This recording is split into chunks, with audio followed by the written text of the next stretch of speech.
নতুন করে গণতান্ত্রিক ব্যবস্থাকে প্রাতিষ্ঠানিক রূপ দেওয়ার তা আমাদের দ্রুত সম্পন্ন করতে হবে। রক্তস্নাত জুলাই আগস্ট 1 বছর পর আমাদের মাঝে ফিরে এসেছে।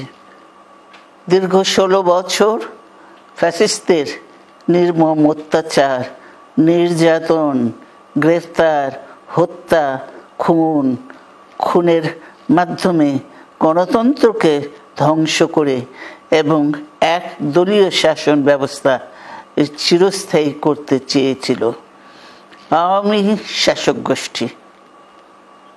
ছাত্র জনতার সম্মিলিত অভ্যুত্থানের মধ্যে দিয়ে ফ্যাসিবাদদের পতন ঘটেছে।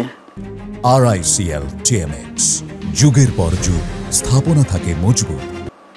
সুযোগ সৃষ্টি হয়েছে নতুন করে বাংলাদেশকে গড়বার। এই আন্দোলনে যারা শহীদ হয়েছেন তাদের জানাচ্ছি আন্তরিক শ্রদ্ধা, আহতদের সমবেদনা। তাদের এই আত্মত্যাগ জাতি চিরকাল মনে রাখবে। গুম, খুন, বিচার বহির্ভূত হত্যার শিকার যারা হয়েছেন তাদের তালিকা প্রস্তুত করতে হবে। দ্রুত বিচারের ব্যবস্থা ও রাষ্ট্রীয় স্বীকৃতি নিশ্চিত করতে হবে। প্রতিটি পরিবারের সম্মানজনক পুনর্বাসন ও নিরাপদ ভবিষ্যৎ নিশ্চিত করতে হবে। প্রিয় দেশবাসী, আমাদের সামনে যে সুযোগ সৃষ্টি হয়েছে নতুন করে গণতান্ত্রিক ব্যবস্থাকে প্রাতিষ্ঠানিক রূপ দেওয়ার তা আমাদের দ্রুত সম্পন্ন করতে হবে। কর্মসংস্থান সৃষ্টি করতে হবে, জনগণের নিরাপত্তা নিশ্চিত করতে হবে।